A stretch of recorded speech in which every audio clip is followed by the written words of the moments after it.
Hello students, क्या हाल चाल है आप लोगों के। और उम्मीद करता हूँ कि आप एकदम बेहतरीन होंगे और मज़े कर रहे होंगे। तो 11th प्लस JEE मैथमेटिक्स में आज हम लोग लिमिट्स का लेक्चर नंबर 2 को स्टार्ट करने वाले हैं। और आज हम लोग पढ़ने वाले हैं अलजेब्राइक लिमिट्स। ठीक है, सो अलजेब्राइक लिमिट्स क्या हो सकता है, क्या होता होगा, क्या है। देखिए, फंक्शन को हमने बेसिकली दो पार्ट में पढ़ा था, अलजेब्राइक फंक्शंस और non algebraic functions. Algebraic functions मतलब polynomial functions, rational, irrational, modulus, greatest integer function, right. और नॉन अलजेब्राइक फंक्शंस में exponential function, logarithmic function, trigonometric function, inverse trigonometric functions. तो आज हम लोग जो पढ़ने वाले हैं वो क्या है, अलजेब्राइक फंक्शंस की लिमिट्स को स्टडी करने वाले हैं, राइट है क्या। तो एक चीज़ तो आपको समझ में आ गया होगा, इतनी बात जैसे मैंने बताई आपको कि बेसिकली इस पूरे चैप्टर में कुछ हो या ना हो, बट हम लोग अलजेब्राइक और नॉन अलजेब्राइक फंक्शंस की तो लिमिट्स को स्टडी करेंगे क्योंकि अगर अलजेब्राइक कर रहे हैं और नॉन अलजेब्राइक कोर्स में हुआ तो उसको भी करना ही पड़ेगा, है ना। और नॉन अलजेब्राइक कोर्स में है तो उसको भी स्टडी हम लोग करेंगे, ठीक है। सो अलजेब्राइक लिमिट्स हम लोग स्टार्ट कर रहे हैं बच्चों। अब देखिए, प्रीवियस लेक्चर में हम लोगों ने कॉन्सेप्ट ऑफ लिमिट पढ़ा कि लिमिट क्या बवाल चीज़ थी। फंक्शन किसी पॉइंट पे डिफाइन नहीं हो रहा था, फिर भी हम लोग चेप हो गए कि हमको उसके अराउंड वैल्यू बताओ।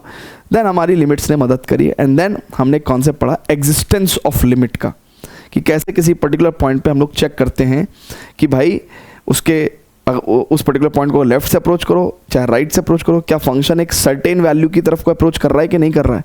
अगर कर रहा है तो यस, एक सर्टेन लिमिट होगी, एक फाइनाइट लिमिट होगी, राइट है क्या। आज हम लोग पढ़ेंगे इवैल्यूएशन ऑफ अलजेब्रिक लिमिट्स, बल्कि मैं तो कहूँगा इवैल्यूएशन ऑफ लिमिट पे बात करते हैं, अलजेब्रिक भी छोड़ दो, इवैल्यूएशन ऑफ लिमिट पे बात करते हो, ठीक है। इवैल्यूएशन ऑफ लिमिट पे बात करते हैं, यानी कि दुनिया का कोई भी सवाल, एनी क्वेश्चन, लिमिट्स का कोई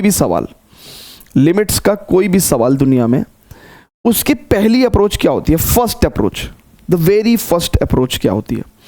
तो देखिए, द वेरी फर्स्ट अप्रोच मैं आपको बताता हूं कि जो फर्स्ट अप्रोच होती है ना, जो सबसे पहली अप्रोच होती है कोई भी सवाल हो लिमिट का, वो होती है डायरेक्ट सब्स्टिट्यूशन।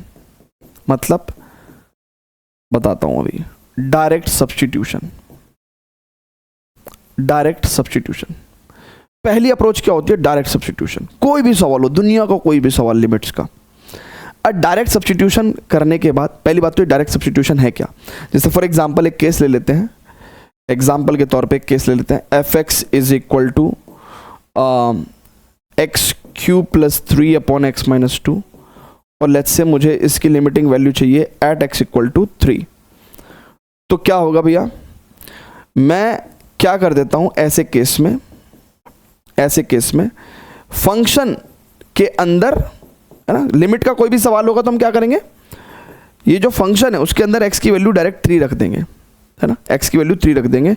तो 3 3 9 होती है 27 प्लस 3 30 बटे 3 माइनस 2 1, यानी कि 30 इज द करेक्ट आंसर।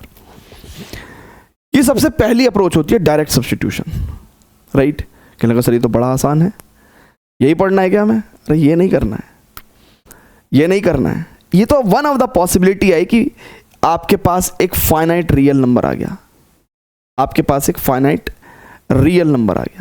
और भी अदर पॉसिबिलिटीज हो सकती हैं। अब क्या क्या पॉसिबिलिटीज हो सकती हैं, देखिए, जैसे ही आप डायरेक्ट सब्स्टिट्यूशन करते हैं तो आपके पास या तो फाइनाइट रियल नंबर आ जाएगा, या आपके पास नॉट डिफाइंड, आपका जो आंसर होगा वो नॉट डिफाइंड होगा, या आपके पास जो आंसर आएगा वो पॉजिटिव इन्फिनिटी या नेगेटिव इन्फिनिटी के तौर पे आएगा, या आपके पास जो आंसर आएगा वो इनडेटरमिनेट फॉर्म्स में आ जाएगा,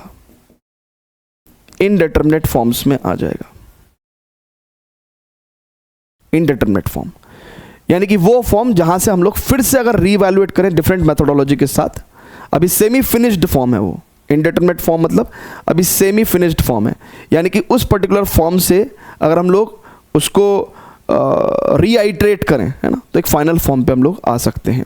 सो इनडेटरमिनेट फॉर्म में 0 upon 0, infinity upon infinity, infinity minus infinity, 0 into infinity, 1 power infinity, 0 power 0 and infinity power 0, है ना। कुछ इस तरीके से 7 इनडिटरमिनेट फॉर्म्स होती हैं, ठीक है ना, 7 इनडिटरमिनेट फॉर्म्स, राइट। तो डायरेक्ट सब्स्टिट्यूशन करने के बाद या तो आपके पास एक फाइनाइट रियल नंबर आंसर आ जाए, जो कि हमारे केस में आया है, या फिर नॉट डिफाइंड भी आंसर आ सकता है, या फिर आंसर आपके पास पॉजिटिव इन्फिनिटी या नेगेटिव इन्फिनिटी भी आ सकता है, या इनमें से कोई सा भी आंसर आ सकता है।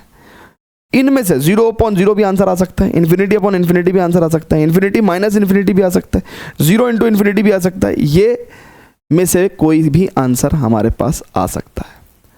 अब क्या करना है, अगर हमारे पास एक फाइनाइट रियल नंबर आंसर आ रहा है तो हमें क्या करना है, हमें उसको एक्सेप्ट करना है कि नहीं करना है। नॉट डिफाइंड आ रहा है तो क्या करना है, प्लस इन्फिनिटी माइनस इन्फिनिटी आ रहा है तो क्या करना है, या इनडिटरमिनेट फॉर्म्स आ रही हैं तो क्या करना है। यानी कि कब क्या आंसर आए तो उसके बाद फर्दर क्या करना है। मतलब अगर ये 30 हमारा आंसर आ गया तो क्या हम उसको एक्सेप्ट करें कि नहीं करें, क्वेश्चन ये है। यानी कि सोचो, दुनिया में कोई भी लिमिट का सवाल है, आपको मैंने बता दिया कि आपके पास आंसर किस फॉर्मेट में आएंगे, या तो एक फाइनाइट रियल नंबर, या एक आंसर नॉट डिफाइंड भी हो सकता है, या answer plus infinity minus infinity हो सकता है, या आंसर इनडिटरमिनेट फॉर्म्स में भी हो सकता है। यानी कि अब हमें रणनीति सेट करनी है कि हमारा आंसर क्या है, अभी हमें फाइनली उसको एक्सेप्ट करना है या नहीं करना है, या फर्दर क्या करना है, रीवैल्यूएट करना है, रीचेक करना है, क्या करना है। अब मेरी बात सुनो, पहले वापस इस पे आते हैं। ये एक फाइनाइट रियल नंबर आंसर है, राइट। एक फाइनाइट रियल नंबर आंसर आ गया, क्या मैं इसको एक्सेप्ट कर दूं, क्या ये मेरा फाइनल आंसर है, क्वेश्चन, क्या ये मेरा फाइनल आंसर है। अब फाइनल आंसर ऐसे कैसे कह दूं, मेरे मन में डाउट्स चल रहे हैं। डाउट्स क्या चल रहे हैं, सर एक बात बताओ, ये तुमने लिमिट निकाली क्या, ये तो सर तुमने फंक्शन के अंदर x = 3 पुट कर दिया, ये तो फंक्शन की वैल्यू निकाल दी, हमारा बुड़बक बना रहे हो।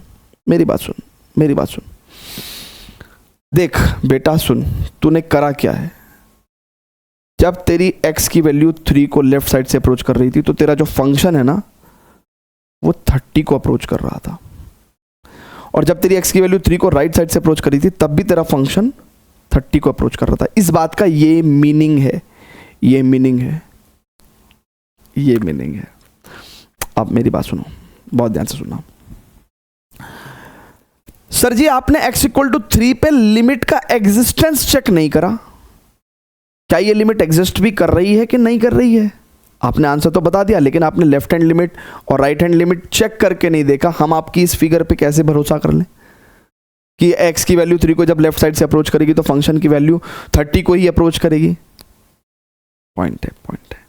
यानी कि हमने एग्जिस्टेंस चेक नहीं किया। अब मेरी बात सुन, एग्जिस्टेंस तेरे को कब चेक करना है, कब चेक नहीं करना है, जो भी तेरा, देखिए बहुत ध्यान समझिएगा बच्चों, बहुत ध्यान से देखिएगा, यहीं पे देख लेते हैं, यहीं पे देख लेते हैं। एग्जिस्टेंस की भी बात बताता हूं ना, एग्जिस्टेंस की भी, अगर पॉइंट ऑफ है ना इवैल्यूएशन, जहां पे भी तुम पॉइंट, जिस पॉइंट पे भी लिमिट को इवैल्यूएट कर रहे हो, वहां पे अगर फंक्शन की डेफिनेशन क्या हो रही है, ब्रेक हो रही है, या फंक्शन उस पॉइंट पे नॉट डिफाइंड है, राइट। टेक्निकली हमको एग्जिस्टेंस चेक करना चाहिए, हमको एग्जिस्टेंस चेक करना चाहिए, लिमिट का एग्जिस्टेंस चेक करना चाहिए, करना चाहिए यार, करना चाहिए। और अगर पॉइंट ऑफ इवैल्यूएशन, जिस पॉइंट पे तुम लिमिट इवैल्यूएट कर रहे हो, उस पे या उसके अराउंड, है ना, पॉइंट ऑफ इवैल्यूएशन के अराउंड, अराउंड मतलब जस्ट लेफ्ट जस्ट राइट की बात कर रहे हैं, अगर फंक्शन का डेफिनेशन सेम है, फंक्शन का डेफिनेशन क्या है, सेम है, मतलब फंक्शन का डेफिनेशन ब्रेक नहीं होता है, फंक्शन का डेफिनेशन ब्रेक नहीं होता है, तो इसका मतलब there is no need to check existence, है ना, no need to check existence. इसमें तो एग्जिस्टेंस चेक करने का नीड है, इसमें no need to check existence, no need to check existence,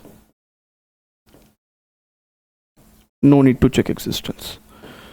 clear है क्या, ये दो ही बातें हैं, बस ध्यान रखना, बस ये दो बातें हैं, इनको दो बातों को ध्यान रखना, इन दो बातों का ध्यान रखना, इन दो बातों का ध्यान रखना, ठीक है, इन दो बातों का ध्यान रखना। ठीक है भैया, ठीक है भैया, बताओ भैया। चलिए अब एक बात बता सर जी, सुनो सुनो सुनो सुनो सुनो, यानी कि आप एक बात बताओ, आप एक बात बताओ कि आपका ये जो फंक्शन था, हमने जिस पॉइंट पे भी, सुनो, जिस पॉइंट पे भी लिमिट चेक कर रहे थे, x इक्वल टू 3 पे चेक कर रहे थे ना, x इक्वल टू 3 पे चेक कर रहे थे, बहुत ध्यान से देखो, बहुत ही ध्यान से देखो, बहुत ही ध्यान से देखो, बहुत ही ध्यान से देखो। हमें क्या फंक्शन की कोई जानकारी दे रखी है? हम तो ये मानेंगे ना सभी रियल नंबर्स के लिए फंक्शन एक जैसा सही है, बस दो पे डिफाइंड नहीं है। अरे अगर हमें कोई जानकारी नहीं दे रखी, हम तो ये मानेंगे ना भैया फंक्शन हर जगह एक जैसा सही है और x इक्वल टू 2 पे डिफाइंड नहीं है। तो 2 पे डिफाइंड होना हो 3 पे और 3 के जस्ट लेफ्ट पे, 3 का लेफ्ट 2 मत ले लेना, 3 का जस्ट लेफ्ट और 3 का जस्ट राइट, फंक्शन तो एक जैसा सही डिफाइंड है, फंक्शन डिफाइंड है सेम, कोई डेफिनेशन ब्रेक नहीं हो रही है, और आंसर भी क्या है? फाइनाइट रियल नंबर है। ऐसा भी नहीं है कि भैया फंक्शन नॉट डिफाइंड हो गया, ठीक है ना। तो हमको no need to check existence, तो यानी कि इसका मतलब सर क्या ये हमारा करेक्ट आंसर है? बिल्कुल करेक्ट आंसर है, चेक कर लो। तो अगर फाइनाइट रियल नंबर है, राइट, और पॉइंट ऑफ इवैल्यूएशन पे डेफिनेशन ब्रेक नहीं हो रही है, तो कोई एग्जिस्टेंस चेक करने की जरूरत नहीं है, यही हमारा फाइनल आंसर हो जाएगा, ठीक है। अच्छा, अगर डायरेक्ट सब्स्टिट्यूशन करने से कहीं पे फंक्शन नॉट डिफाइंड हो जाता है, तो एक तरीके से हमको एग्जिस्टेंस चेक करना चाहिए, हमको एग्जिस्टेंस चेक करना चाहिए। जैसे फॉर एग्जांपल एक केस लेते हैं, limit x tends to 0 1/x। अब 1/0 नॉट डिफाइंड होता चाचा, डायरेक्ट सब्स्टिट्यूशन करने से, डायरेक्ट सब्स्टिट्यूशन करने से नॉट डिफाइंड होता है, तो अपने को फिर क्या करना चाहिए? Left hand limit right hand limit check करनी चाहिए। और इत्तेफाक से जब आप 1/x का ग्राफ बनाते हो तो आपको पता ही होता है कि जब 0 को लेफ्ट साइड से अप्रोच करोगे तो ये नेगेटिव इन्फिनिटी पे जाता है, और 0 को राइट साइड से अप्रोच करोगे तो पॉजिटिव इन्फिनिटी पे। तो इसका मतलब left hand limit right hand limit के इक्वल नहीं है, तो इसलिए x इक्वल टू 0 पे ये लिमिट एग्जिस्ट ही नहीं करती, राइट है क्या बच्चों? है ना। तो ये छोटा सा ग्राफ मैंने आपको बता दिया, हालांकि इस फंक्शंस के ग्राफ हमने आपको बता रखे हैं, रेसिप्रोकल फंक्शंस के। अच्छा, कभी अगर डायरेक्ट सब्स्टिट्यूशन करने के बाद आंसर पॉजिटिव इन्फिनिटी या नेगेटिव इन्फिनिटी आ रहा है, तो आंसर में प्रॉब्लम नहीं है, फिर भी तसल्ली के लिए हम लोग एक बार रीचेक करा करेंगे। देखिए ये पॉसिबिलिटीज जब जब होंगी, राइट, ये पॉसिबिलिटीज जब जब होंगी, जब ऐसे ऐसे आंसर्स आएंगे, मैंने आपको क्या कहा, मैं कोई भी क्वेश्चन में सेम अप्रोच करूंगा, मैं डायरेक्ट सब्स्टिट्यूशन करूंगा, और डायरेक्ट सब्स्टिट्यूशन करने के बाद मेरे पास जो आंसर होगा वो इन्हीं में से किसी एक रूप में होगा। अब मुझे एक्सेप्ट करना है कि नहीं करना है वो मेरी फर्दर स्ट्रेटेजी होगी, है ना, मैं फर्दर चेक्स मारूंगा, ठीक है ना। तो फाइनाइट रियल नंबर हुआ तो वेल एंड गुड, ठीक है ना, मैं ये 2 पॉइंट्स चेक करूंगा और उसके बाद एग्जिस्टेंस चेक करनी है नहीं करनी है उसको कंसीडर करके, और अगर नहीं करनी है एग्जिस्टेंस चेक तो फाइनाइट रियल नंबर ही हमारा फाइनल आंसर हो जाएगा। अदरवाइज अगर नॉट डिफाइंड हो गया तो मैं एग्जिस्टेंस चेक करूंगा। अगर प्लस इन्फिनिटी और माइनस इन्फिनिटी हमारा आंसर आता है तो उस टाइम पे मैं सिर्फ तसल्ली के लिए रीचेक करूंगा, answer positive infinity negative infinity हो सकता है, कोई दिक्कत नहीं है, राइट। तो मैं रीचेक करूंगा एक बार बस तसल्ली के लिए। अच्छा, अगर मेरे पास इनडिटरमिनेट फॉर्म्स होंगी, अरे पगले, इस चैप्टर में तेरे को और पढ़ना क्या है? यही तो पढ़ना है कि how to deal with the indeterminate forms. देख, इस चैप्टर में आज तू अलजेब्रिक लिमिट्स पढ़ रहा है, कल को तू नॉन अलजेब्रिक लिमिट्स पढ़ेगा, है ना। और इन सब के साथ साथ और भी क्या पढ़ना है कि भाई इनडिटरमिनेट फॉर्म्स को कैसे डील करेंगे।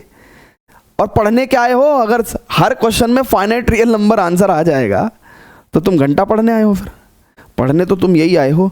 तो जब इनडिटरमिनेट फॉर्म्स आता है तब हम इसको री इवैल्यूएट करते हैं, यानी कि दोबारा से इवैल्यूएट करते हैं विद द डिफरेंट अप्रोच। और इस बार अप्रोच डायरेक्ट सब्स्टिट्यूशन नहीं रहेगी, क्योंकि डायरेक्ट सब्स्टिट्यूशन से तो यही आंसर आ गया, इस बार डायरेक्ट सब्स्टिट्यूशन से डिफरेंट अप्रोच रहेगी। तो री इवैल्यूएट करेंगे डिफरेंट अप्रोच के साथ। तो आज हम लोग क्या पढ़ने वाले हैं? अलजेब्राइक फंक्शंस में लिमिट निकालते समय अगर finite real number direct substitution से आंसर नहीं आ रहा है तो अल्टरनेटिव टेक्निक्स क्या होंगी, कैसे हम लोग लिमिट्स को इवैल्यूएट करेंगे, यही हम सीखने वाले हैं। आया भाई बात समझ में? नहीं आ रही बात समझ में? सब गोल हो गया। चलिए तो आगे बढ़ते हैं। 10-20% मैं मान रहा हूँ कि चीज़ें समझ में आ गई। जैसे जैसे हम क्वेश्चंस करेंगे और 10-20% क्लियर होंगी, फिर और क्वेश्चंस करेंगे और 10-20% क्लियर होंगी, फिर थोड़े से क्वेश्चंस तुम करोगे तो 100% क्लियर हो जाएगी। फिर से बता देता हूँ, दुनिया में लिमिट्स का कोई भी सवाल हो, first approach is direct substitution. Direct substitution करने के बाद ये सवाल, ये पॉसिबल आंसर्स हो सकते हैं। अगर फाइनाइट रियल नंबर आंसर आया तो हम देखेंगे एग्जिस्टेंस फर्दर चेक करना है कि नहीं करना है, राइट। अगर नहीं चेक करना है तो यही फाइनाइट रियल नंबर हमारा आंसर हो जाएगा। और अगर एग्जिस्टेंस चेक करना हुआ तो फिर चेक करके बताएंगे कि left hand limit right hand limit क्या आ रही है, फिर वो जो आंसर वो देगा उसी आंसर को मंजूरी देंगे, राइट। ठीक है, अच्छा डायरेक्ट सब्स्टिट्यूशन करने के बाद नॉट डिफाइंड आएगा तो हमेशा एग्जिस्टेंस चेक करने का, है ना। मोस्ट ऑफ द केसेस में अगर नॉट डिफाइंड है तो फिर लिमिट एग्जिस्ट नहीं करती, बट फिर भी चेक करना चाहिए। प्लस इन्फिनिटी माइनस इन्फिनिटी आएगी तो हम आंसर को रीचेक करेंगे। मतलब आंसर तो ऐसा हो सकता है, प्लस इन्फिनिटी माइनस इन्फिनिटी किसी लिमिट का आंसर हो सकता है, बस आंसर को रीचेक करना है, बस और कुछ नहीं, है ना। यहाँ पे तो लिमिट की एग्जिस्टेंस ही चेक करनी है, यहाँ पे तो सिर्फ आंसर चेक करना है। और अगर इंडिटरमिनेट फॉर्म्स में कोई सा भी आंसर इंडिटरमिनेट फॉर्म में आता है तो उस केस में हमको क्या करना है, रीवैल्यूएट करना है डिफरेंट अप्रोच के साथ, क्योंकि डायरेक्ट सब्स्टिट्यूशन से तो काम हो नहीं पाया, ये वाली फॉर्म बन गई, तो अब हम लोग ऑल्टरनेटिव अप्रोच को अप्लाई करेंगे। तो मैंने 2 बार रिपीट भी कर दिया, तो किसी को सेल्फ डाउट होगा तो वो भी क्लियर हो गया होगा ना। रिपीट वीडियो रिपीट करने की नीड नहीं है। आइए तो चलिए अब हम लोग आज एल्जेब्रिक लिमिट्स में, इवैल्यूएशन ऑफ एल्जेब्रिक लिमिट्स में, इवैल्यूएशन ऑफ एल्जेब्रिक लिमिट्स में आज हम लोग क्या क्या टेक्निक्स पढ़ने वाले हैं बच्चों, जरा बहुत ध्यान से देखिएगा। अरे इसको तुमने नोट कर लिया क्या? मैंने बोला नहीं, वैसे फिर से बोल देता हूं एक बार। Pause the video, note it down. Pause the video, note it down. Evaluation of algebraic limits की अगर मैं आपको बताऊं तो very first is direct substitution, जिससे तुम पक चुके हो, बहुत बार सुन लिया तुमने मेरे मुंह से। यही चाहता था मैं कि तुम डायरेक्ट सब्स्टिट्यूशन से पक जाओ। दूसरा अप्रोच होगी फैक्टराइजेशन मेथड, जो कि हम लोग क्वेश्चन में सीखेंगे कि भैया, ये तो सिर्फ नाम लिखवा रहा हूं, सिर्फ नाम लिखवा रहा हूं जिससे कि आपको पता रहे कि भाई और कितने मेथड्स हैं। Rationalisation method, rationalisation method, right. और एक अपन लिखवाएंगे आपको standard formula, standard formula, right. ये 4 मेथोडोलॉजी से हम लोग एल्जेब्रिक लिमिट्स की धज्जियां उड़ाएंगे, 4 तरीके से, ठीक, 4 ways। ओके, सो स्टार्ट करते हैं क्वेश्चंस करना, ठीक है। जैसे जैसे क्वेश्चंस आएंगे वैसे वैसे मैं आपको बताऊंगा। चलिए, कह रहा फाइंड द फॉलोइंग लिमिट्स। चलिए भैया, कोई बात नहीं सर जी, क्वेश्चन आया हुआ है, करते हैं सर। सॉल्यूशन नंबर 1 बच्चों, हमको क्या करना है, x = 2 पे लिमिटिंग वैल्यू निकालना है। इट इज 2 चौक 8, 2 दूनी 4 दूनी 8 - 3 दैट इज 8/5। क्या हमें लिमिट की एग्जिस्टेंस चेक करने की नीड है? नहीं है। क्यों? क्योंकि 2 के अराउंड फंक्शन की वैल्यू, जो फंक्शन की डेफिनेशन है वो ब्रेक नहीं हो रही है, that remains same. So answer हमारा यही आ गया। सेकेंड केस में limit x tends to 1, it is log base 10x - 3 upon 3x - 2। अब x की वैल्यू 1 रखेंगे तो log 1 की वैल्यू 0 होती है चचा, बेस कुछ भी हो, है ना, पॉजिटिव बेस होना चाहिए, बट log 1 की वैल्यू 0, तो 0 - 3 अपॉन 3 × 1 - 2, दैट इज माइनस का 3 अपॉन 3 - 2 1, तो माइनस का 3 is the correct answer. Third case में देखेंगे बच्चों, limit x tends to pi, it is 3 + cos x upon 2 - sin x। So 3 + cos pi की वैल्यू कितनी होती है? -1 अपॉन 2 - sin पाई की वैल्यू होती है 0, तो इट इज 2/2 दैट इज 1। तो क्या हमारा आंसर 8/5 -3 और 1 आ रहा है क्या? Yes yes yes, easy question direct substitution से। इन सभी क्वेश्चंस में क्या हमको लिमिट के एग्जिस्टेंस चेक करने का नीड था? नहीं था। क्यों नहीं था? क्योंकि जिस पॉइंट पे हम लोग लिमिट निकाल रहे हैं वहां पे हमारे को फाइनाइट रियल नंबर आंसर मिला है, और उस पॉइंट के अराउंड फंक्शन की definition remain same, that is not breaking. ठीक है, चलेंगे आगे, आगे चलते हैं। हो कुछ खतरनाक सा आया है, देखते हैं भैया। यहां पे डायरेक्ट सब्स्टिट्यूशन कर देंगे तो 0 + 4 upon 2 minus 0 power 0 plus 0 minus 3 upon minus 1, यानी कि it is 4 upon 2 and guys minus 3 upon minus 1, यानी कि ये तो 0 प्लस 0 तो लिखने का नीड ही नहीं है, और माइनस 3 अपॉन माइनस 1 यानी कि प्लस का 3 हो जाएगा, यानी कि 2 power 3 that is equals to 8। ठीक है, क्लियर है क्या?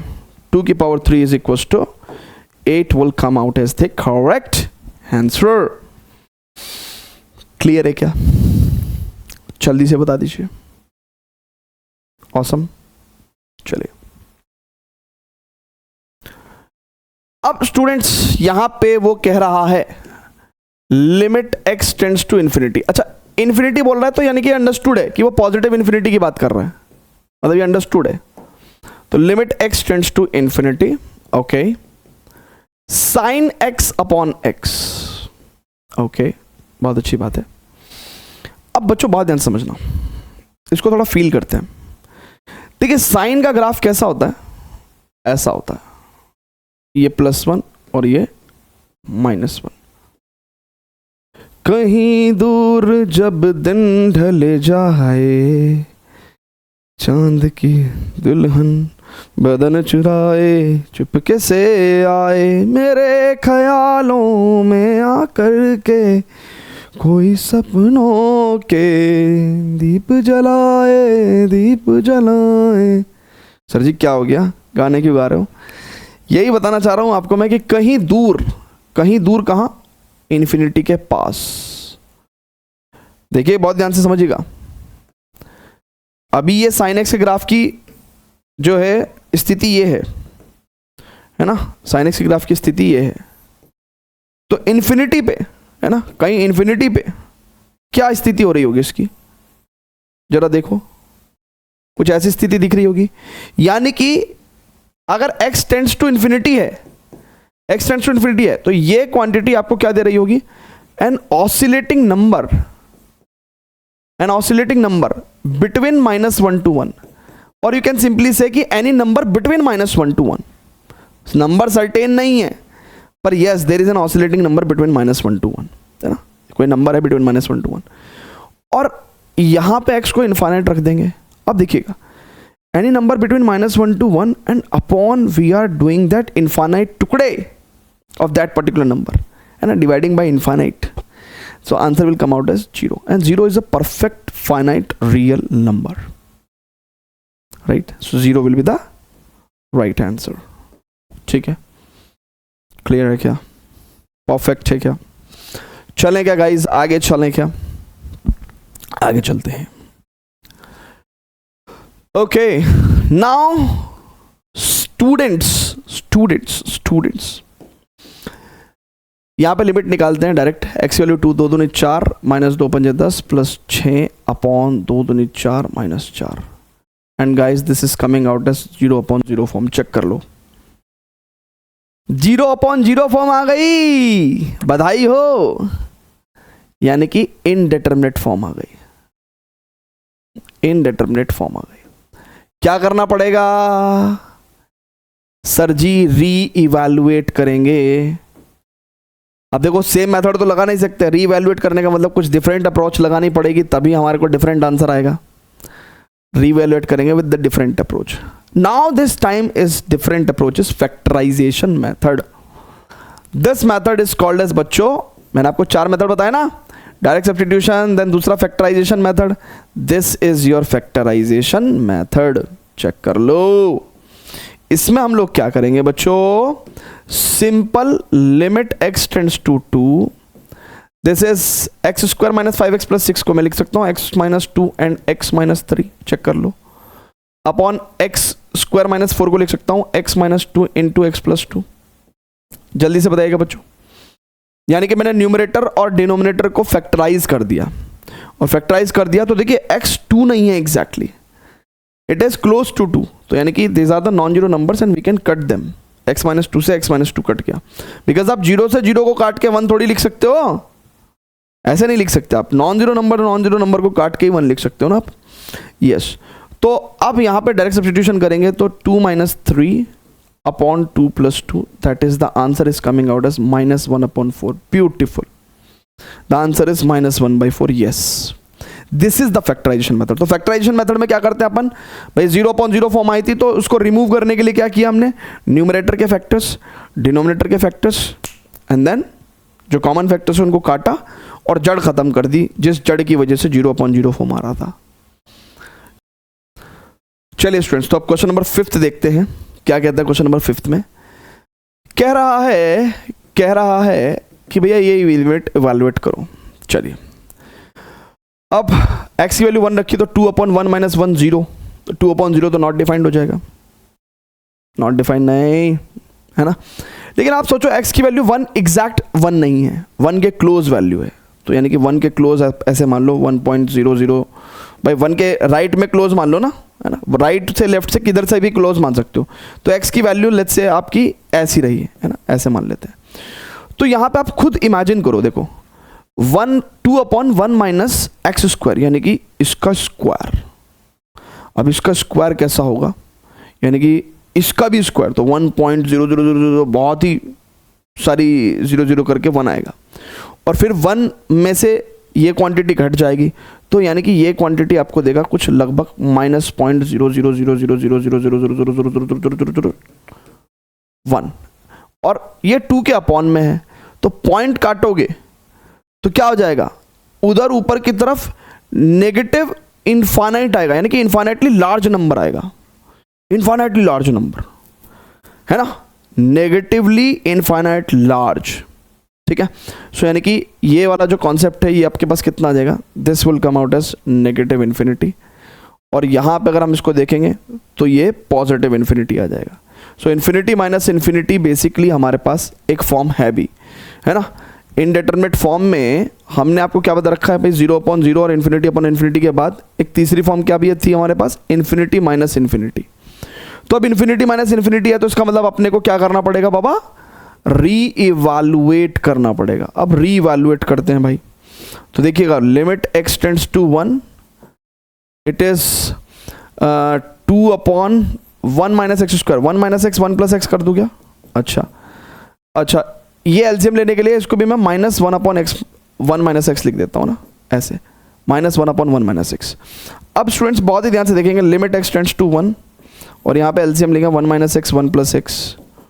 तो ये कितना हो जाएगा, इट इज 2 माइनस और ये 1 प्लस एक्स. ठीक है. तो यानी कि it will come out as limit x tends to 1, it is 2 minus 1 और माइनस एक्स, तो 1 माइनस एक्स आ जाएगा. अब गाइस बहुत ध्यान से देखो, जिस जड़ की वजह से ये प्रॉब्लम हो रही थी, 1 माइनस एक्स से 1 माइनस एक्स कट गया. अब x इक्वल टू 1 रखोगे तो 1 upon 2 is the finite real answer of the limit आ गया आपके पास. So basically 1 upon 2 is the correct answer. Is it clear to everyone? जल्दी से बता दीजिए प्लीज, है ना. इजी क्वेश्चंस है. सो फैक्टराइजेशन मेथड बता रहे थे. आपको थोड़ा सा पढ़ाएंगे रैशनलाइजेशन मेथड. क्या बताएंगे, रैशनलाइजेशन मेथड, है ना. अच्छा, पहले लेकिन फैक्टराइजेशन मेथड का एक क्वेश्चन करते हैं. बेसिकली ये अप्रैल 2019 में आया हुआ है, यानी कि जेई मेंस का ही सवाल है. देखिए फंक्शंस की नॉलेज बड़ी काम आती है कैलकुलस में, इसलिए मैंने फंक्शंस आपको डिटेल में पढ़ाया था. कह रहा है कि भैया let f x be this function and g x be this function if f x attains maximum at alpha and gx attains minimum value at beta, then limit x tends to minus alpha beta, this quantity is equal to what. अब देखो बच्चों, अगर आप बहुत ध्यान से देखेंगे, इस फंक्शन की बात करेंगे तो इसका मैक्सिमम कहां पे अटेन कर रहा है, अल्फा पे. तो अल्फा की वैल्यू निकालते हैं. अब देखिए मॉडुलस x माइनस 2 है बच्चों. सो मॉडुलस x माइनस 2 का ग्राफ कैसा होता है, एट x इक्वल टू 2 पे, एट x इक्वल टू 2 पे ऐसा होता है. लेकिन माइनस मॉडुलस x माइनस 2 का मतलब क्या है कि यही ग्राफ अब इन्वर्ट हो जाएगा, यही ग्राफ अब इन्वर्ट हो जाएगा. x इक्वल टू 2 पे यही ग्राफ इन्वर्ट हो गया.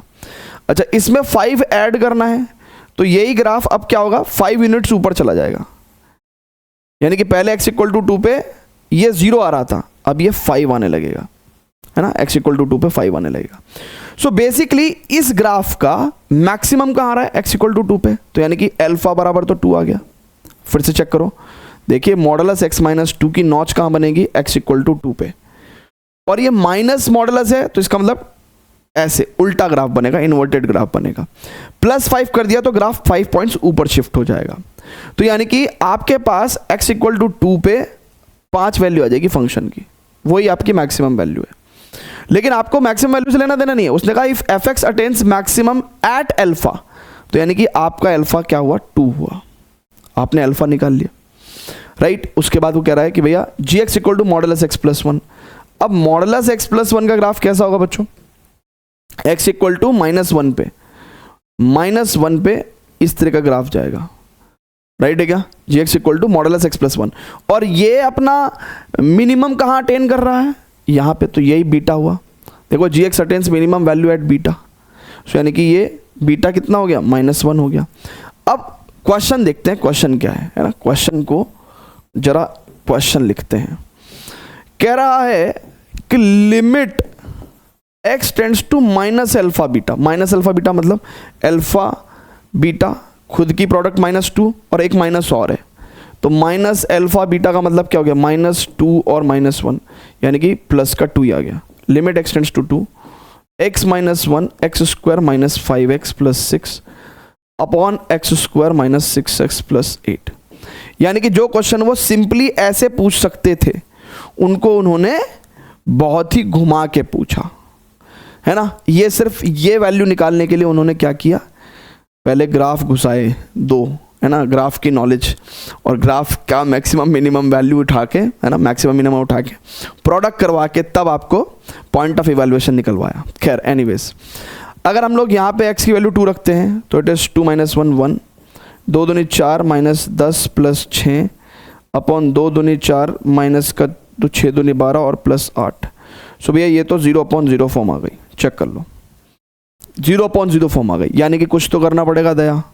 अब डायरेक्ट सब्स्टिट्यूशन के अलावा हमने एक ही टेक्निक सीख रखी है, दैट इज फैक्टराइजेशन मेथड। तो फैक्टराइजेशन मेथड लगाएंगे भाई, क्या दिक्कत है, फैक्टराइजेशन मेथड लगा देते हैं। तो लिमिट x टेंड्स टू 2, अब फैक्टराइजेशन में तो आप लोग वैसे भी मस्त हो यार एकदम, स्प्लिटिंग मिडिल टर्म करके x माइनस 2 x माइनस 3 आ जाएगा क्या, और यहाँ पे 4 दूनी 8, है ना, 4 2 6, सो यानी कि it is x minus 4 x minus 2।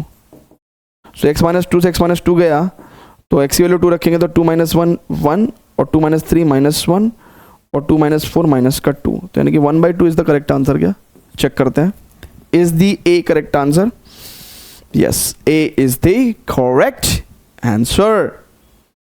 Clear है बच्चों, जेई में सवाल पूछा है, सिंपल फैक्टराइजेशन मेथड का सवाल था, और ये तो सिंपल ग्राफ की नॉलेज थी, और हमने आपको मॉडुलस फंक्शन के ग्राफ बताए हैं भाई बहुत तसल्ली से, है ना। आप ना देखो वो बात अलग है, लेकिन हमने आपको तसल्ली से मॉडुलस फंक्शन के ग्राफ अच्छे से बताए हैं, ठीक है क्या,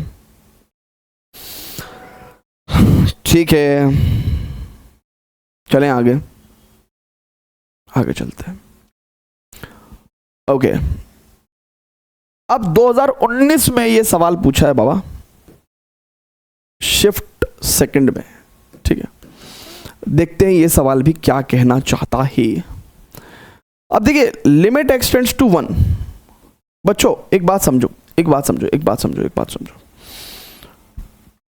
वो कह रहा है कि limit x tends to 1 this upon this is equal to 5, then a plus b का वैल्यू बताओ। ठीक है यार, a प्लस बी का वैल्यू बता सकते हैं। पहली बात, जब x की वैल्यू 1 रखते हैं तो 1 माइनस 1 0 और समथिंग अपॉन 0 नॉट डिफाइंड, लेकिन लिमिट तो फाइनाइट आंसर है, लिमिट तो फाइनाइट आंसर है। अच्छा, मैं कह रहा हूं कि चलो 1 पॉजिटिव भी ले लो, 1 से थोड़ा क्लोज वैल्यू ले लो, तो इनफाइनाइट आंसर भी नहीं है ना भाई। देखो 2-3 चीजें हैं, पहली बात अगर 1 माइनस 1 0 हो गया तो ये नॉट डिफाइंड हो गया, लेकिन लिमिट तो फाइनाइट आंसर है।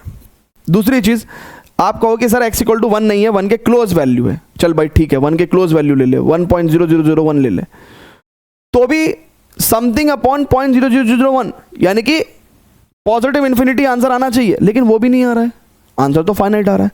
सो डेफिनेटली क्या रहा होगा, 0/0 फॉर्म आई होगी, तभी हमने इसको रीवैल्यूएट करके फिर आंसर 5 लाए होंगे। यानी कि टेक्निकली इस बात से एक बात तो समझते हैं कि limit x tends to 1 x square minus ax plus b का वैल्यू 0 होना चाहिए। भाई न्यूमरेटर में भी 0 आ रही होगी, तभी 0/0 फॉर्म को रीएवैल्यूएट करके ये 5 आंसर आया होगा। भाई डायरेक्ट सब्स्टिट्यूशन करके लिमिटेड ही आंसर आते हैं अपने पास, या तो अपने पास इनडिटरमिनेट फॉर्म्स आती हैं, है ना, या नॉट डिफाइंड आता है, या फाइनाइट आंसर आता है, या फिर इनफाइनाइट आंसर आता है। लेकिन इनफाइनाइट आंसर आ नहीं सकता है ना, आ ही नहीं रहा है, नॉट डिफाइंड भी नहीं आ रहा है, और फाइनाइट आंसर आ रहा है, और फाइनाइट आंसर आ रहा है, तो इसका मतलब अगर नीचे वाला 0 है तो इसका मतलब डेफिनेटली फिर ऊपर वाला 0 होगा, तभी 0/0 फॉर्म को रीवैल्यूएट करा होगा। क्लियर है बात? अगर हम लोग यहाँ पे पुट करते हैं तो 1 - a + b = 0, है ना, और यहाँ से अपन एक रिलेशन आ गया। अब हमको एक रिलेशन और चाहिए a + b का वैल्यू निकालने के लिए, है ना, क्योंकि a + b का वैल्यू निकालने के लिए a और b दोनों चाहिए। सो हम क्या कर सकते हैं, a का वैल्यू 1 + b रख सकते हैं वापस से कहाँ पे। हालांकि इसको करने के बहुत तरीके हैं, अगर बच्चों को एल हॉस्पिटल रूल आता तो उससे भी डायरेक्ट क्वेश्चन ये हो जाता, लेकिन अभी हमने एल हॉस्पिटल रूल सीखा नहीं है और हम उसके ऊपर बात भी नहीं कर रहे हैं। जब करेंगे तब ये सारे क्वेश्चंस और ज़्यादा आसान हो जाएंगे, लेकिन अभी भी आसान नहीं है। So limit x tends to 1, अभी मैं क्या कर दूं, फिलहाल a की जगह 1 + b रख दूं क्या, राइट। और देखो अब हम यहाँ पे फैक्टराइजेशन लगा सकते हैं, फैक्टराइजेशन लगा सकते हैं कैसे, देखो बहुत ध्यान से। Limit x tends to 1, this is x² minus का व्हाट वी कैन से, देखिए सम ऑफ द रूट्स ये है और product of the roots 1 × b है, product of the roots 1 × b है।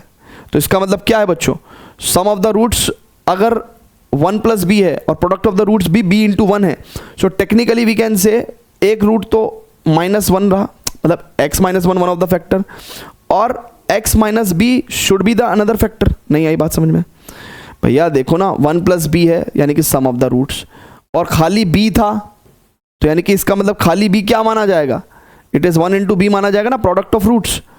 तो यानी कि sum of the roots and product of the roots, तो यानी कि सिंपल रूट्स क्या हो गए हमारे पास, 1 और b हो गए, 1 और b हो गए अपॉन x - 1, ठीक है ना। दिस = 5, इससे ये कट गया, तो यानी कि 1 - b = 5, तो b = कितना हो जाएगा, -4। एंड द मोमेंट b = -4 हुआ तो a की वैल्यू कितनी हो जाएगी, it is 1 - 4 that is -3। So certainly अपने पास a + b का वैल्यू कितना हो जाएगा बच्चों, -3 - 4 that is -7। Wonderful beautiful question, एकदम बेहतरीन question. -7 is the correct answer. Is it clear to everyone? जल्दी से बताइएगा। Yeah, okay, awesome. Tell me. Okay, चलिए, so let us just proceed to the next question. Okay, so let's do the question number 8. अब देखिएगा बच्चों बहुत ध्यान से, अगर मैं x की वैल्यू को 0 रखता हूं, है ना, बहुत ध्यान से देखिएगा, तो 2 + 0 √2 - √2 अपॉन 0, यानी कि ये तो 0/0 फॉर्म आ गई बच्चों, यानी कि इनडिटरमिनेट फॉर्म आ गई है, इनडिटरमिनेट फॉर्म आ गई है, और है भी ये इर्रेशनल नंबर्स, है ना। तो डायरेक्ट से काम नहीं बन रहा है और फैक्टराइजेशन अपन इर्रेशनल नंबर्स का कर नहीं पाएंगे, तो इसका मतलब क्या है, तीसरी टेक्निक। भाई ये तो इनडिटरमिनेट फॉर्म हो गई ना आपके पास, तो इसका मतलब क्या है, डायरेक्ट सब्स्टिट्यूशन से काम बन नहीं पाया, फैक्टराइजेशन हम लोग कर नहीं पाएंगे, है ना, इर्रेशनल क्वांटिटीज का। तो यानी कि तीसरा जो मेथड है हमारे पास वो क्या है, इट्स रैशनलाइजेशन। तो यानी कि अब हम लोग क्या करेंगे, इर्रेशनल क्वांटिटी का रैशनलाइजेशन करेंगे। जैसे for example limit x tends to 0, it was √2 + x - √2 upon x, यानी कि limit x tends to 0, it is, अब मैं यहाँ पे क्या कर सकता हूँ बच्चों, देखो 0/0 तो आ गया, 0/0 तो आ गया, तो रैशनलाइजेशन करना है, तो क्या करूँगा, इर्रेशनल पार्ट का रैशनलाइजेशन। ये आपको सिखाया भी था हमने छोटी क्लास में, ठीक है। तो a - b, a + b conjugate से मल्टीप्लाई कर दिया अपन ने, ठीक है। अब देखो ये फाइनली क्या आता है, अब देखिएगा बच्चों बहुत ध्यान से, दिस इज a - b और a + b, यानी कि a² - b² का फॉर्मूला बन गया।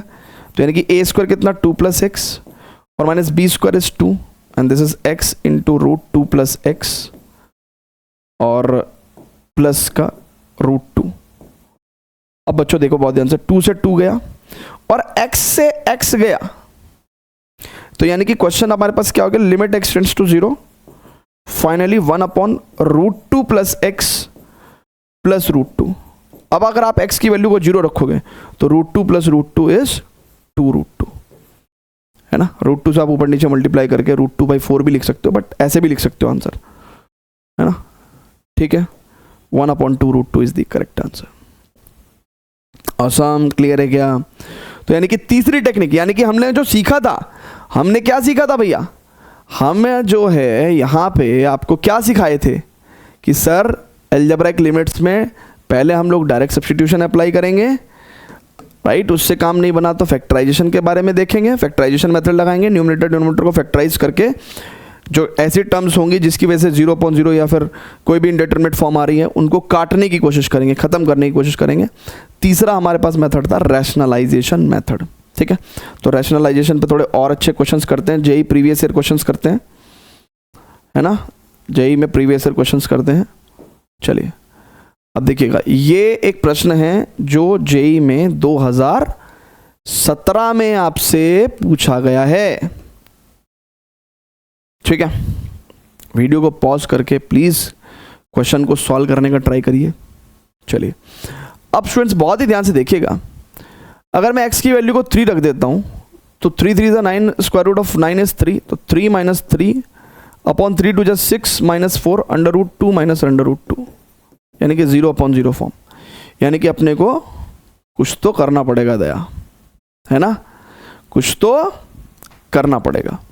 कैसे करेंगे बाबा, अब रैशनलाइजेशन करेंगे, जो इर्रेशनल पार्ट है उसको रैशनलाइज करने की कोशिश करेंगे। अच्छा, इर्रेशनल पार्ट में भी ये नेगेटिव वाली जो चीजें होती है ना, ये कट कट के 0 लेके आती हैं। सोचो जिंदगी में अगर सिर्फ पॉजिटिव पॉजिटिव हो तो कुछ कटेगा ही नहीं और 0 आएगा ही नहीं, तो ये भी एक बड़ी प्रॉब्लम है। तो यानी कि जब तक नेगेटिव टर्म्स रहेंगी तब तक वो हमारे लिए समस्या थोड़ी सी बनी रहेगी, है ना, या तो नेगेटिव टर्म्स करके नलीफाई होकर 0 ना आए। तो खैर अब मैंने क्या किया बच्चों, मैंने इस वाले को, है ना, रैशनलाइज करने की कोशिश करी, यानी कि सेम क्वांटिटी से ऊपर नीचे मैंने मल्टीप्लाई करी। अब देखिए कि क्या आएगा भैया, लिमिट x टेंड्स टू 3 और डिनोमिनेटर में a - b और a + b, यानी कि a² और माइनस का b², ठीक है ना, माइनस का b², a² माइनस का b²। तो ये हो गया भैया हमारे पास 2x - 6, 2x - 6, है ना भैया, a - b a + b यानी कि a² - b², और मेरे पास क्या आ गया 2x - 6। प्रॉब्लम अब भी वही की वही है, 3 2 just 6 - 6 0, है ना। और यहाँ पे 3 3 is 9 का √ 3 3 - 3 0, अभी भी प्रॉब्लम वही के वही है ना। तो इसका मतलब अपने को इस वाले को भी रैशनलाइज करना पड़ेगा, ठीक है। तो यानी कि मैं फर्दर √3x + 3 अपॉन √3x + 3, इससे भी मल्टीप्लाई मैंने कंटिन्यूसली कर दी। तो अब इसका और इसका मल्टीप्लिकेशन देखो, a - b और a + b, तो कितना हो जाएगा, इट इज √3x का स्क्वायर 3x माइनस और 3 का स्क्वायर 9, ठीक है, क्लियर है क्या। अच्छा, और अब रिमेनिंग क्वांटिटी जो है हमारे पास वो ये है, ये वाली, है ना, दिस क्वांटिटी, एक तो ये बची भैया हमारे पास, ठीक है, और एक हमारे पास ये क्वांटिटी बची, देखो ना। बाकी तो इसका सेटलमेंट हो गया, इसका सेटलमेंट हो गया और इसका सेटलमेंट हो गया, ठीक है। अच्छा, यहाँ पे अगर हम लोग 3 कॉमन ले लें 3x - 9 में से, सो इट इज 3x - 3, और यहाँ पे से अगर अपन 2 कॉमन ले लें, अरे एक ही जगह करने की कोशिश कर रहा था, नहीं तो अदरवाइज बहुत सारे स्टेप्स लिखने पड़ते हैं मुझे, sometimes I take shortcut. So x - 3 से x - 3 खत्म हो गया, ठीक है। अब 3/2 तो एक स्केलर है, बाहर आ जाएगा, और अब आप लिमिट इस पे लगा दो भाई खाली, है ना। अब आप लिमिट इस पे लगा दो खाली, लगाओ भैया लिमिट लगाओ आप इस पे, कितना हो जाएगा, इट इज 3 दूनी 6 में से 4 गया, square root of 2 plus square root of 2, और यहाँ पे 3 3 is 9 का स्क्वायर रूट 3 3 + 3 6, है ना। तो इट इज वी कैन से 3/2 इंटू 2 √2 अपॉन 6, तो 3 2 just 6 और 2 से 2 गया, तो guys we have got √2 upon 2, that is 1 upon √2 only is the correct answer. क्या? So 1 upon √2. B should be our correct answer. Yes, b is our correct answer. Total there are 17 questions. आज मैंने आपको बताया नहीं है ना, हर बार मैं आपको बता देता हूं. सो देर आर टोटल 17 क्वेश्चंस. ठीक है, 17 क्वेश्चंस हैं बच्चों, 17 क्वेश्चंस हैं. तो 17 क्वेश्चंस हैं, ये वाला हमने कर लिया है ना. अगला क्वेश्चन भी जेई में 2019 में पूछा गया, बम्पर सा क्वेश्चन है, कुछ बड़ा सा क्वेश्चन है ना. लिमिट निकालनी है खैर भाई अपने को. ठीक है, निकाल के देखो क्या आता है. वीडियो को पॉज करो please, try to find out the answer, है ना. हम भी करते हैं भाई. तो y की वैल्यू अगर 0 रखेंगे तो स्क्वायर रूट ऑफ 1 1, 1 + 1 2 और √2 माइनस √2 0 और 0, है ना. 0 अपॉन 0 फॉर्म तो है, पहले से ही दिख रही है. सो ठीक है, हम लोग क्या करेंगे भैया, लिमिट y टेंड्स टू 0, और मैं इसको थोड़ा सा क्या करने की कोशिश कर रहा हूँ, रैशनलाइज करने की कोशिश कर रहा हूँ. तो यानी कि सेम ही क्वांटिटी से मल्टीप्लाई करनी होती है, बस प्लस लगाना होता है ना. ठीक है ना, ये माइनस में, ये प्लस में, और दिस है ना. अच्छा, नीचे तो y की पावर 4 रहेगी. अच्छा, दिस अपॉन दिस है ना, जिस क्वांटिटी से अपन ने मल्टीप्लाई करी उसी से अपन डिवाइड करेंगे. बेसिकली इस इरेशनल क्वांटिटी के कॉन्जुगेट से मल्टीप्लाई एंड डिवाइड कर रहे हैं, दैट इज इट. अब बच्चों बहुत ध्यान से देखेंगे. देखिए a माइनस बी और a प्लस बी, तो ये कितना हो जाएगा, इट इज a का स्क्वायर, ठीक है, और b का स्क्वायर. ठीक है, upon the same quantity like y power 4 और दिस सेम क्वांटिटी. ठीक है, अभी भी प्रॉब्लम सॉल्व नहीं हुई है भाई. अभी भी अगर आप y की वैल्यू, अब देखो हमने यहाँ पे लिमिट नहीं रखा, बट यहाँ पे लिमिट रखना चाहिए था हमें. अभी भी प्रॉब्लम सॉल्व नहीं हुई है. इट इज अगेन 2 - 2 0 हो जाएगा ऊपर, और नीचे एवरीथिंग विल बी कितना, y की वैल्यू अगर अपन 0 ले रहे हैं तो this whole expression is together, तो 0 इंटू एनीथिंग 0. अभी भी 0 अपॉन 0 आएगा. देखो ना, y की वैल्यू 0 रखोगे तो 1 + 2 2 - 2 0 एंड 0 इंटू एनीथिंग इज 0. तो हमको इसको सॉल्व करना पड़ेगा भाई, है ना. हमें क्या करना पड़ेगा, हमें इसको सॉल्व करना पड़ेगा. ठीक है, अब गाइस बहुत ध्यान से देखो, इसको मैं यहाँ पे ले जा रहा हूँ, है ना, यहाँ पे ले जा रहा हूँ. अब मैं जरा बहुत ध्यान से देखना बच्चों, इसको मैं लिख सकता हूँ, ये प्लस का 1 था, ये माइनस का 2 यानी कि माइनस का 1. इसको भी फर्दर रैशनलाइज कर लेंगे, यानी कि square root of 1 + y power 4 + 1 upon square root of 1 + y power 4 + 1. Now अब बच्चों बहुत ध्यान से देखने की चीज़ है, एक बहुत ध्यान से देखने की चीज़ है. अगली लाइन में this minus this into this plus this, तो ये कितना आ जाएगा बच्चों, it is limit y tends to 0. So a minus b, a plus b, यानी कि a square minus b square, इससे ही खत्म हो जाएगा. और ये दोनों क्वांटिटीज मल्टीप्लीकेशन में आ जाएगी डिनोमिनेटर में. ठीक है भैया, दिस और into this quantity also comes in the denominator.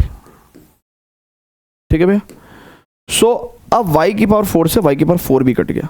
ठीक है, अब स्टूडेंट्स y की वैल्यू अपन अगर 0 रखेंगे तो देखो 1 अपॉन, इसके अंदर देखेंगे तो y की वैल्यू 0 रखा तो √1 कितना हो गया, 1 ही हो गया. तो √1 + 1 इट इज √2, है ना, और √2 + √2 that is 2√2. Okay, multiplied by, यहाँ पे देखेंगे y की वैल्यू 0 रखेंगे भैया अगर हम लोग, तो इट इज √1 1, 1 + 1 2, तो यानी कि 1/4 √2. So 1/4 √2 this exist and is equal to 1/4 √2. ठीक है, is it clear to everyone? जल्दी से बताएगा. अच्छा, क्वेश्चन के अंदर वो कह रहा है कि डज नॉट एग्जिस्ट भी वन ऑफ द ऑप्शन है, डज नॉट एग्जिस्ट भी वन ऑफ द ऑप्शन है. अब देखिए, अगर हमारे पास एक फाइनाइट रियल नंबर आया है और जिस पॉइंट पे हम चेक कर रहे हैं उस पॉइंट पे फंक्शन की वैल्यू भी, मतलब फंक्शन की जो डेफिनेशन है वो भी ब्रेक नहीं हो रही है, अराउंड सेम ही वैल्यू है, तो क्या प्रॉब्लम है, वही हमारा एग्जिस्ट, लिमिट एग्जिस्ट करेगा और उसकी वैल्यू 1/4 √2 होगी. क्लियर है क्या? जल्दी से बताएगा. है जी? यस. ओके, तो द आंसर इज ए. या ओके, सो अब बारी है हमारी स्टैंडर्ड फॉर्मूला, यानी कि last method for the algebraic limits. उसके बाद आपको मैं यही सजेस्ट करूंगा कि solve more and more PYQs। हम लोग ना बीटिंग अराउंड द बुश करने लगते हैं, बस किसी भी किताब से उठाया बेसिक लेवल की प्रॉब्लम सॉल्व करने लगेंगे। अरे एक बार आपका कॉन्सेप्ट क्लियर हो गया, solve directly PYQs, algebraic limits के क्वेश्चंस डायरेक्टली सॉल्व करिए, ठीक है ना। तो जितना ज़्यादा आप PYQs सॉल्व करेंगे ना, उतना ज़्यादा आप JEE के करीब जाएंगे, राइट। बाकी तो अननेसेसरी आप लोग कितना भी इनएफेक्टिव रिसोर्सेज से पढ़ते रहिए, कुछ फ़ायदा नहीं होगा। तो लास्ट मेथड पढ़ेंगे, है ना। चलिए इसको नोट कर लीजिए अगर करना चाहते हैं तो। नाउ हम सीखेंगे स्टैंडर्ड फॉर्मूला बच्चों, है ना, स्टैंडर्ड फॉर्मूला, ठीक है। Now how to use standard formula, है ना, कैसे क्या है ये स्टैंडर्ड फॉर्मूला, एल्जेब्रिक लिमिट्स में काम आता है। तो बेसिकली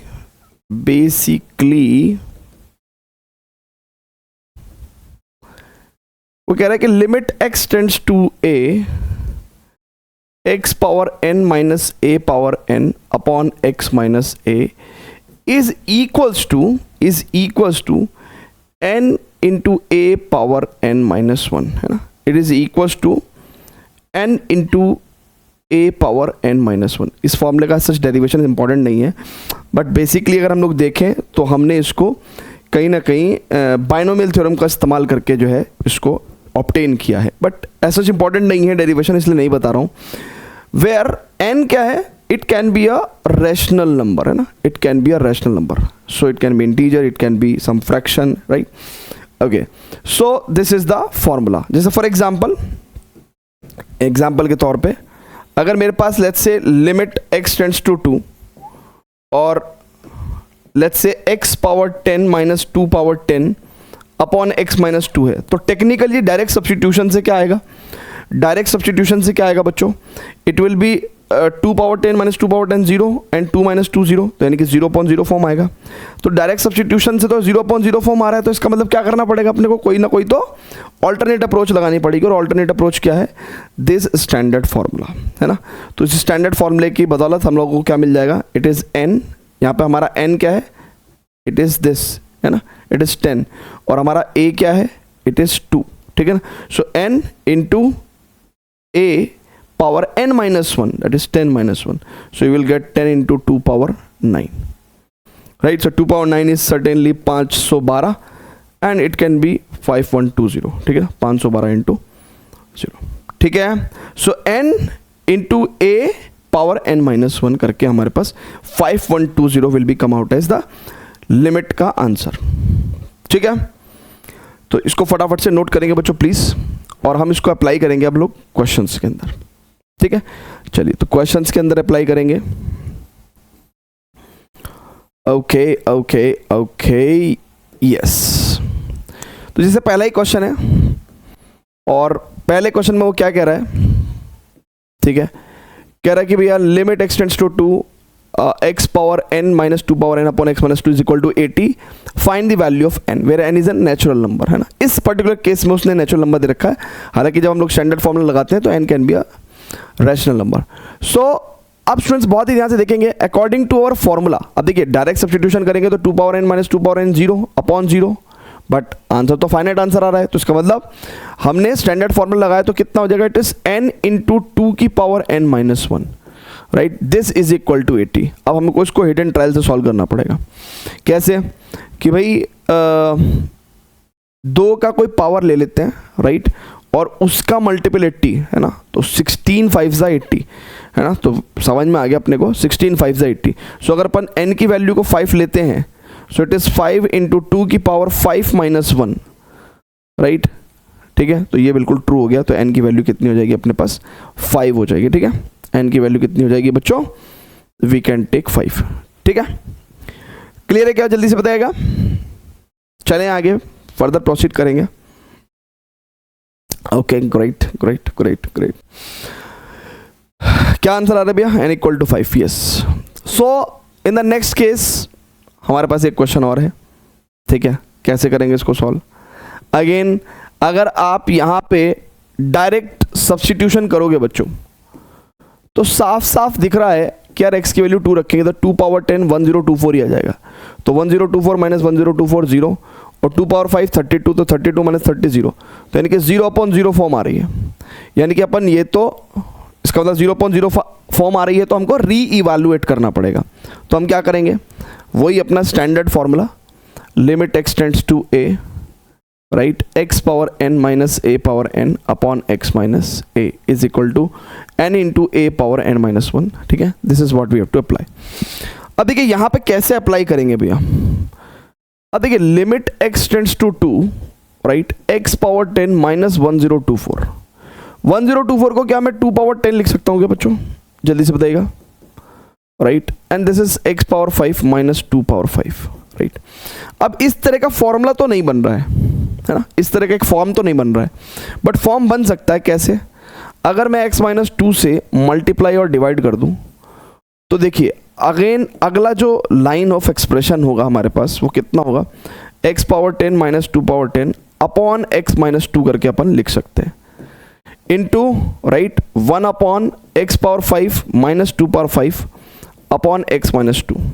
अब देखिए लिमिट यहाँ पे भी अप्लाई हो जाएगी और यहाँ पे भी अप्लाई हो जाएगी, राइट है। और जब लिमिट अप्लाई होगी तो यहाँ पे क्या देगा, 10 इंटू 2 की पावर 10 माइनस 1 इंटू यहाँ पे कितना देगा, 5 इंटू 2 की power 5 minus 1, that means 10 into 2 की पावर 9 है ना, और 5 इंटू 2 की पावर 4। सो ये कितना हो गया, 5 दूनी 10, तो ये तो 2 की पावर 10 ही हो जाएगा है ना, 2 की पावर 10, और अपॉन में 4 है पावर तो सब्ट्रैक्ट हो जाएगी, तो 2 की power 6, that means 64 will come out as our correct answer. Clear है क्या? So while picking up these questions, I assume the fact that a student is very first time studying limit, ठीक है, and that is why we always take on any particular formula, we take questions from very basic, from the 0th level, कि भाई यहाँ से अगर करना सीख गए तो धीरे धीरे लेवल अप कर सकते हैं, राइट है। सो अब हम लोग एक सिचुएशन में आ गए हैं, we can solve JEE previous year question, है ना। चलिए तो एक जेई प्रीवियस ईयर क्वेश्चन करते हैं। 2019 में ये क्वेश्चन पूछा गया है आपसे जेई में, जरा ट्राई करिएगा भैया प्लीज, है ना, सॉल्व करने का, ठीक है। सो आज थोड़ी वाइटनेस ज़्यादा है ना, हाँ आज थोड़ी वाइटनेस ज़्यादा है, तो इसलिए वाइट और वाइट वो थोड़ा डल लग रहा है, बिकॉज थोड़ा सा ये वॉल का रिपेयर चल रहा था, है ना, मेंटेनेंस होना था स्टूडियो का थोड़ा सा, तो उससे जो वॉल है उस पर पहले साउंड एब्जॉर्बर्स थे ना ब्लैक कलर के, तो उससे क्या होता कि कोई ऐसा ग्लेयर नहीं आता था इसके ऊपर, है ना, बोर्ड के ऊपर। अभी पीछे बिल्कुल वाइट वॉल है, तो वाइट वॉल जो है अपना असर छोड़ रही है, but still anyways I think it's manageable. So guys can खैर it is x power 4 minus 1 power 4, तो यानी कि डायरेक्ट फॉर्मूला दिख रहा है अपने को यहाँ पे, 4 इंटू 1 की पावर 4 माइनस 1 अपन लिख सकते हैं। अच्छा यहाँ पे भी अभी हमने सॉल्व किया है ना, हालांकि मैं तो बिल्कुल डिटेल में ही सॉल्व करता हूँ, बिल्कुल ऐसा ही क्वेश्चन हमने सॉल्व किया है बच्चों, है ना। तो this is something like this only, है ना, एक्स स्क्वायर माइनस के स्क्वायर। तो हम लोग फॉर्म बना रहे हैं, यानी कि x माइनस के से मल्टीप्लाई और x माइनस के से डिवाइड, तो उससे क्या हो गया, एक फॉर्म यहाँ बन गया, एक फॉर्म यहाँ बन गया। तो ये 1 की पावर 3, तो 1 की पावर 3 तो 1 ही रहेगा, तो 1 इंटू 4 इज़ 4, राइट। और यहाँ पे 3k स्क्वायर और यहाँ पे 2k की पावर 2 माइनस 1 ऐसी k रहेगा। सो इट इज़ कितना हो जाएगा, ये 4 दूनी 8 बटे 3, तो k का वैल्यू 8/3 आ रहा है क्या भैया, it is 8/3। A is the correct answer क्या, यस। क्लियर है क्या, इजी है क्वेश्चन, ठीक है। चलिए तो और थोड़ा और बेहतर क्वेश्चन सॉल्व करते हैं जो प्रीवियस ईयर में पूछा गया होगा। यस 2020 में जेई में ये सवाल पूछा है, इसको सॉल्व करने का ट्राई करते हैं। अब देखिएगा बच्चों, क्वेश्चन ये भी बहुत ही ज़्यादा आसान है, बस एक तरीके से ऑब्जर्वेशन का गेम था, ठीक है। जिस बच्चे ने ऑब्जर्व कर लिया, क्वेश्चन बहुत ही ज़्यादा ईजी है। Limit x tends to 1। अब देखिए बच्चों, ध्यान से इस एक्सप्रेशन को देखिए, x plus x square plus x cube plus x power n minus n upon x minus 1। अगर आप बहुत ध्यान से देखो तो ये n माइनस में आने का मतलब क्या है कि 1 को आपने n बार सब्ट्रैक्ट किया, 1 को आपने n बार सब्ट्रैक्ट किया, यानी कि इस न्यूमरेटर वाले एक्सप्रेशन को अपन ऐसे लिख सकते हैं क्या, x minus 1 x square minus 1 plus x cube minus 1 and plus, है ना, up to where as up to x की पावर n माइनस 1। यानी कि हमने n बार क्या किया है, 1 को सब्ट्रैक्ट किया है, और n बार अगर 1 को सब्ट्रैक्ट करेंगे तो माइनस n ही हो जाएगा। तो न्यूमरेटर को हमने इस तरीके से मैनेज कर लिया, राइट। और हम अपने हिसाब से इसको मैनिपुलेट भी कर सकते हैं, राइट, कि भाई एक्स क्यूब माइनस वन था तो एक्स क्यूब माइनस, भाई हमने क्या देख लिया, फिर तो हमने अपना पैटर्न देख लिया ना, इसको x cube minus one cube कर लिया, एक्स की पावर एन माइनस वन की पावर एन कर लिया। अच्छा, अब ये x माइनस वन डिनोमिनेटर में था, अब आप तो जानते ही हैं कि a plus B upon C है, तो a upon C plus B upon C लिख सकते हैं।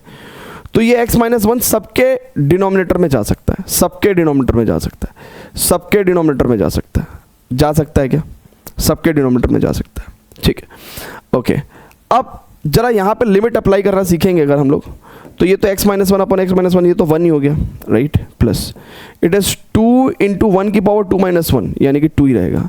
इट इज़ 3 इंटू वन की पावर 3 माइनस वन, है ना, 3 इंटू वन की पावर 3 इंटू वन की पावर 3 माइनस वन, तो यानी कि ये क्वांटिटी तो 3 रहेगी ना, और ऐसे करके अपने पास n इंटू वन की पावर n माइनस वन, अब वन की पावर n माइनस वन तो वन ही रहेगा, ठीक है ना, ये फॉर्मूले लग गए भाई सभी जगह पे।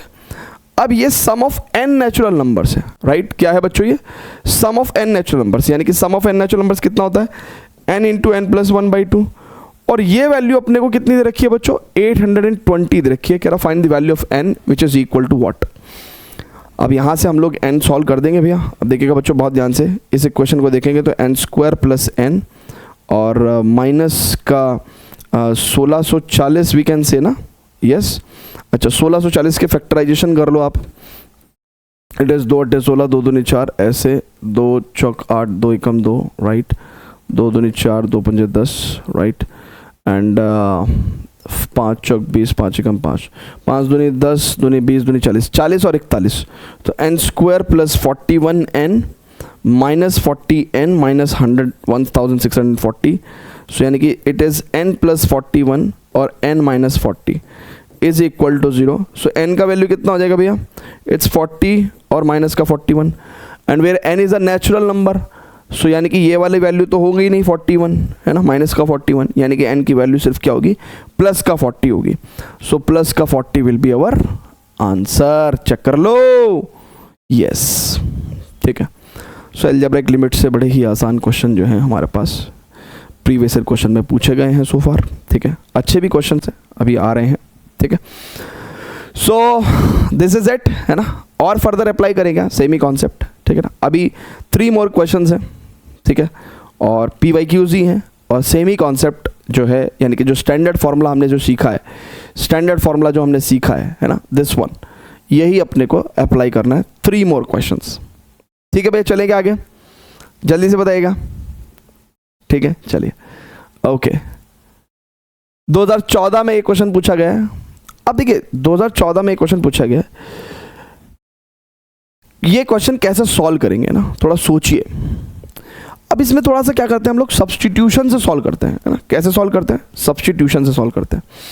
जैसे हमने कहा कि यार ये 1 प्लस एक्स है, अगर थोड़ी देर के लिए इसको y मान लेंगे तो x की वैल्यू y माइनस 1 हो जाएगी, तो एज x अप्रोचेस टू 0 तो y minus 1 approaches to 0, it implies y approaches to 1, ठीक है।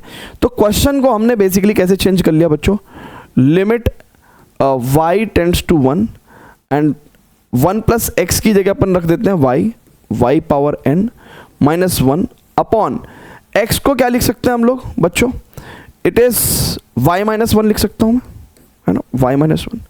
अब देखिए हमारा क्वेश्चन वैसा ही हो गया जैसा पहले होना था, मतलब जैसे जो स्टैंडर्ड फॉर्म थी 1 के ऊपर अपन n भी रख सकते हैं। तो अब हमारे पास क्या आंसर आ जाएगा, n इंटू 1 की पावर n माइनस 1, राइट, और the final answer will come out as n only, so n will be the correct answer. So देखिए ये तो मैंने बिल्कुल y सब्स्टिट्यूट करके किया है। अगर आप इसको डायरेक्टली करना चाहते, तो आप इसको ऐसे भी कर सकते थे, limit x tends to 0, it is 1 plus x power n minus 1 power n upon, इस x को लिख सकते थे आप 1 plus x minus 1। So form तो वही आ गई ना आपकी, और वैसे भी 0.0 फॉर्म आ रहा है, तो भी आप डायरेक्ट क्या कर सकते थे, n इंटू 1 की पावर, तो भी आप क्या कर सकते थे, n इंटू 1 की पावर n माइनस 1, और आंसर अपने पास n ही आ जाता।